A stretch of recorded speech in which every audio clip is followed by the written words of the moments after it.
सनती इनक़लाब खां पोइ मज़दूरनि जो जेको इस्साल थियो, उन्हनि जे हक़नि लाइ शिकागो जे शहीदनि जेका जानियुनि जी क़ुर्बानी ॾिनी, उन खे भेटा ॾियण लाइ दुनिया में मई जे 1 तारीख़ खे शिकागो जे शहीदनि जी निस्बत सां यादि कयो वञे थो। पाकिस्तान जे अंदरि जेको मुआशी निज़ाम आहे, उहो जागीरी बाक़ियात ते ॿधलु आहे। सरमाएदार जागीरदार जो इतिहादी बणियल आहे। उन करे हिते सरमाएदारी जा समाज ते के असर नज़र नथा अचनि। अॼु जॾहिं योम मई मल्हायो पियो वञे, उन वक़्तु मज़दूरनि ऐं हारियुनि जो इस्साल हर हंध नज़र अचे थो। मज़दूरनि खे यूनियन साज़ी जो हक़ नथो मिले, हारीअ खे हारप जे कानून जो हक़ नथो मिले। दिहाड़ीदार मज़दूर बुखुनि जूं दाहूं करे थो। मज़दूरनि जे औलाद लाइ न तइलीम जी, न सिहत जी, न वरी कंहिं रोज़गार जा मौक़िया आहिनि। अचो त अॼोके दिहाड़ीअ ते सांगड़ जे मज़दूरनि खां पुछूं था त हू पंहिंजे महरूमिन जो कीअं था ज़िक्र कनि। आहे त हाणे ॾिसो तव्हां पाण ॾिसो त हीअ जेको सो असां सुबुह खां वठी मिसाल शाम ताईं लॻूं था, उहो हर पे खे अजूरो त कोन थो मिले। ग़रीब वीचारो सॼो ॾींहुं पघार मतिलबु ॻाढ़े थो। सो उन जे हिसाब सां महांगाई जो उरूज लॻो पियो आहे। महांगाई जो दौरु आहे। ग़रीब वीचारो वञे त केॾांहुं वञे। ॿिनि वेलनि जे मानी लाइ वीचारो मज़दूर जेको सो तमामु जफ़ाकश करे थो ऐं ॾुखे हिसाब सां उहो कमाए थो। मिले थो न को अटो मिले थो, कुझु 500 छा थो मिले अॼुकल्ह महांगाई कहिड़ी आहे। ॿियनि शयुनि जा रेट वधनि था, मज़दूरी में भला साॻी आहे। हा, मज़दूरी साॻी आहे, वधे ई कान थी मज़दूरी। साॻी जो मज़दूरनि खे मिले 500। इहा गुज़ारो करियूं, छा करियूं। असां हींअर बि कमायूं पिया, दिहाड़ी 500 रुपया या साॻी। अटो इहो खंडु गिहु इहो पूरो ई कोन थो थिए, पोइ बि असां लॻिया पिया आहियूं, छा कयूं। हीअ 24 तक़रीबन 8 खां वठी 7 ताईं 11 कलाक कमु कंदा। हा, 11 कलाक पूरा। पोइ उन में मज़दूरी घणी मिले? 500 रुपया। अच्छा, उन में पूरी थिए थी भला? मुश्किल आहे, मुश्किल सां पूरी थिए थी, पोइ बि छा कयूं, लॻा पिया आहियूं। असां हाणे ॿिली छा चई सघंदासीं, वधे मां वधि इहो ई चई सघंदासीं, छोकी असां हींअर कमायूं पिया मजबूरी जी वजह मां वधीक। हाणे ऑफिसरनि खे माण्हू छा थो चई सघे। उहे हाणे घर सुता पिया आहिनि, ग़रीब माण्हू जी पूरी थिए कोन थी।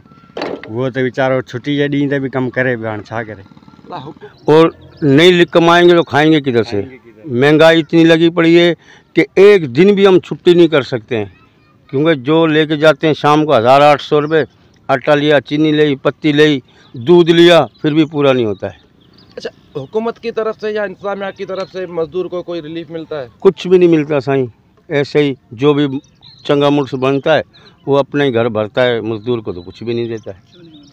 और मजदूर तो बेचारा ऐसे दिक्कों में, आज आलमी दिन की भी है, भले जुम्मा भी हो तो भी मजदूर अपना घर चलाने के लिए मजदूरी ढूंढता है भाई। अॼु आलमी जो ॾींहुं आहे, असां मजदूरी पिया कयूं, छा कयूं, मजबूरी आहे। नथा कमायूं त ईअं बुख था मरूं। पोइ हाणे 500 रुपये ॾियाड़ी जा पोइ अटो वठूं था, टाल्टो वठूं, सभु कुझु वठूं था, पोइ पूरी थिए ई कोन थी, त छा कयूं। मिले ग़रीब माण्हू बुख खां पियो करे पियो, गुरबत आहे, छा करे ग़रीब माण्हू। 500 में छा थो थिए। हर माण्हू परेशान, हर परेशान। खंड वठनि, अटो वठनि, छा वठनि, कहिड़ी शइ वठनि। 12 घंटे काम करते हैं हम लोग। सुबह 8 बजे आते हैं, सुबह रात को 8 बजे छुट्टी होती है हमारी। लोगों का रवैया ये है कि महंगाई के दौर में हर लोग परेशान है। गरीब आदमी परेशान बहुत होता है। तो गरीब आदमी कमाएंगे तो खाएंगे, नहीं तो कुछ नहीं बन सकता हमारा मने के। हाँ, ये बात है। महंगाई का दौर है, तुझे पता भी। मजदूरी तो 500-600 रुपये मिले थी। होटल की बाहर आ रही थी कयां तो। गुज़र सफ़र साईं बस छा हिकिड़ो मिड़ी सामान कुछ वठूं था, कुछ कीअं कुछ छा मिड़ी वक़्त खे धिको पिया ॾियूं। होटल ते माण्हुनि जो कहिड़ो रवैयो हूंदो आहे? आवाज़ रवैयो साईं इहो हूंदो, सुबुह वठी शाम ताईं वीचारो बीहे थो, उनखे चांहि अधु पैसा मिलनि अधु न। दाबा साबा छा साईं, अहिड़ो त करनि पुछड़ो अथव, चवनि था चांहि जा पैसनि लाइ पोइ चकर रही आहे, हीअ कर हू कर, सॼो ॾींहुं ज़लील करे करे शाम जो मज़दूरी कोन थी ठहे। बेरोज़गारी वधी वई आहे साईं, छा की मजबूरी ख़ातिर लॻा पिया आहियूं। ऐं डेली माना कमायूं ने खाऊं था, शाम जो माना बचणी मस पूरी थिए थी। कहिड़ी मज़दूरी कंदो आहे? फटो हलाईंदा आहियूं जी, रक्शो फटो हलाईंदो आहियां। उहो अचूं था शाम ताणी 500-600 कमायूं था, पोइ शाम जो घर वञूं माना अटे में पुराऊं, सुबुह जो वरी रोज़ी अचूं था। बाक़ी ऑफिस जेके आहिनि उहो घर सुता पिया आहिनि। अॼु असांजो आलमी ॾींहुं आहे मज़दूरनि जो, पर असां रोज़ी करण जे पोयां आहियूं। माना शाम जो पूरी कोन्ह थी पए, ग़रीब मिसकिन ऐं सॼो ॾींहुं रोज़ी कयूं था बचनि अहिड़ा। माण्हुनि जो रवैयो मज़दूरी दौरान छा हूंदो आहे तव्हां सां? मज़दूरी साईं भाण जे वठंदा त उते कुझु न कोन, भई असांजे मज़दूरी घुरूं था त पोइ असांखे चवंदा पोइ पंहिंजे 100 रुपया घटि कयो या 200 घटि कयो। अब जिते 500 भाड़ो आहे चवंदा 400 मारो, जाबा साहब ॾियनि था साईं। अपन छा कयूं, मिसकिन होना, रोज़ी करणी आहे त पोइ सहणा पवंदा। हम सुबह आते हैं 8 बजे से लेकर शाम को 5 बजे तक करते हैं।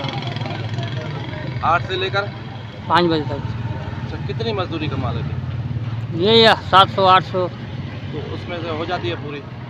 पूरी तो नहीं होती, बस चलते हैं दुनियादारी में। मुश्किलात बहुत है सही, घर की बहुत मुश्किलात हैं। अच्छा। हाँ, हिते रोज़गार महीने में 15 ॾींहं 8 ॾींहं असांखे गजाड़ी लॻे थी, खायूं था, न त पोइ अलाह जे आसरे वेठा हूंदा आहियूं, त रोडनि ते बसि धिका पिया खाईंदा आहियूं। अॼु मज़दूरनि जो आलमी ॾियारो आहे।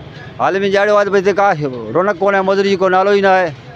हिकिड़ो ग्राहक अचे थो त सोच मुड़ी था वञूं, केॾां वञूं, असां ग़रीब माण्हू परेशान थी विया आहियूं। 12 कलाक कमु वठंदा आहिनि त 800 रुपया ॾियारी ॾींदा आहिनि, तंहिंमें मानी बि पंहिंजे घर जी खाईंदा आहियूं। 800 माण्हू मानी खायूं, चुल्हो ॿारियो असां। उते हुननि जो रवैयो कीअं हूंदो आहे मज़दूर सां? रवैयो इहो हूंदो आहे जी गॾा वारी ढोई हूंदी आहे, जी गॾा खे वीचारे खे मतिलबु दाणो ॾींदा आहिनि, हलंदो आहे बसि, एतिरो कमु वठंदा आहिनि, अजर नथो मिले असां ग़रीबनि खे। बस यार मजदूरी जे लाइ वेठा आहियूं। मजदूरी हफ़्तो हफ़्तो 2-2 हफ़्ता थिया आहिनि, लॻे कोन थी। ग़रीब माण्हू आहियूं, बेरोज़गार। हाणे अॼु असांजो आलमी ॾींहुं आहे, पूरे एशिया में असांजो अॼु आलमी मज़दूरनि जो आलमी ॾींहुं आहे, लेकिन पोइ बि असां रोज़ी जे पोयां वेठा आहियूं। छो त मज़दूरी जो हाल कोन्हे, महांगाई असांजी हालत करे छॾी आहे, कोई चवण वारो कोन्हे, कोई ॿुधाइण वारो कोन्हे। इन लाइ करे परेशान थी वेठा आहियूं, ॿियो छा करे सघूं था असां। को अचे थो सही, को एतिरा वॾा वॾा वेठा आहिनि, काम वारा वेठा आहिनि, साइंसदान वेठा आहिनि, सरमाईदार वेठा आहिनि, चङा मुड़ुस वेठा आहिनि असांजा, पर को अचे थो पुछण जे लाइ कि मज़दूर परेशान आहे, कीअं आहे, के उन्हनि जी हालत आहे, ॾुख आहे, सुख आहे, ईअं थो चवंदा। असां बसि वॾा वॾा फाड़ा मारे छॾिया आहिनि, अॼु केरु पुछण लाइ कोन्हे मज़दूरनि जे लाइ। अच्छा, मज़दूरी नथी लॻे त पोइ घर जो चुल्हो चढ़े थो? बसि उहो अलाह जे आसरे वेठा आहियूं, अलाह ॾियण वारो आहे, उन जे आसरे वेठा आहियूं। घणा कलाक कमु वठंदा आहिनि ऐं उते रवैयो छा हूंदो आहे उन्हनि जो? साईं रवैयो त अहिड़ो हूंदो आहे त जीअं कम ते मां रस कढंदा आहिनि, ईअं माण्हू जो रस कढे था छॾनि। मज़दूरी साईं छिके 800 रुपया चऊं था असां, महांगाई लॻी पई आहे, असांजी मज़दूरी 1000 रुपयो आहे, 1000 रुपयो आहे, पोइ बि उहो 800 रुपये ते बसि मुतमिन कोन्हनि। वाधारो कोन्हे साईं, आम शयूं मथे थी वियूं आहिनि ऐं मज़दूरी घटे सभु हेठि अची वई आहे। महीननि जा महीना थिया आहिनि, सालनि जा साल थिया आहिनि, मज़दूरी नथी लॻे, मजबूर वेठा आहियूं ऐं बेरोज़गार वेठा आहियूं, अलाह जे आसरे वेठा आहियूं। क़िस्मत जी का ॾियारी लॻंदी आहे, लॻी त बेरोज़गार वेठा आहियूं। परेशान छो न कया, हुकूमत अहिड़ी कम लाइ छॾियो आहे, मज़दूरी मिले कोन थी। असांखे 2-2 महीना थिया वांदा वेठा आहिनि सभु मज़दूर माण्हू, ऐं हिकिड़ी तारीख़ लॻे तो बिल जी लिहाल आहे, के सारा असांजा बिल कटे छॾनि, मीटर कटे छॾनि, दॿा ॾियनि था असांखे, केॾा मंगनि भाई। 8-9 बजे ॾियारी ॾींदा 600 रुपया या 500 रुपये में, इन में न गुज़ारो थो थिए न को छा। ठीकु आहे, मिर्च भाॼी हर शइ महांगी आहे, 1000 में छा थो थिए, पुॼी कोन थो थिए। हिते मजबूरी में 1000 रुपया भरे थो अचे माण्हू, चए भाड़ो ख़र्च में अचे थो, उन में क़ाबू आहे। इन महिरबानी कयो, ॾियारी असांजी वधायो, ग़रीबनि जी ॾियारी वधायो। ॾियारो आहे, ऑफिसर घर सुता पिया आहिनि, असां मज़दूर आहियूं, सभु हिते वेठा आहियूं, परेशान आहे, अटे जे करे हिते वेठा आहियूं, हर को पंहिंजे घरनि में सुतो पियो आहे, अमीर माण्हू ग़रीब असां हिते रस्तनि ते धिका पिया खायूं। 500 रुपया ॾियारी ॾियंदा, 8 खां वठी 8 ताणी खां वठी राति जो 8 ताणी लोड़ियूं था, दाबा बि ॾियनि था, पोइ अटे पेट लाइ करे सहणो थो पवे, छा कयूं, परेशानी आहे। शादीशुदा माण्हू आहियूं, हुन खां पोइ ॿार बचिड़ो आहे, 500 रुपया 800 रुपये मां छा पूरी थी थिए। हर को पंहिंजे घरनि में सुतो पिया, असां रस्तनि ते गलियुनि में वेठा आहियूं। ॾिसो पाण, जीअं तव्हां ॿुधो त हर पोरियत ज़िंदगी जे लाइ दाहूं करे रहियो आहे, आसाइशूं त परे, पर ज़िंदगी जे बुनियादी सहूलियतुनि खां वांझियल माण्हुनि जे दर्दनि जो दरमान हिन मुआशी निज़ाम में खेनि नज़र नथो अचे। सारंग सां टाइम न्यूज़ सांगड़।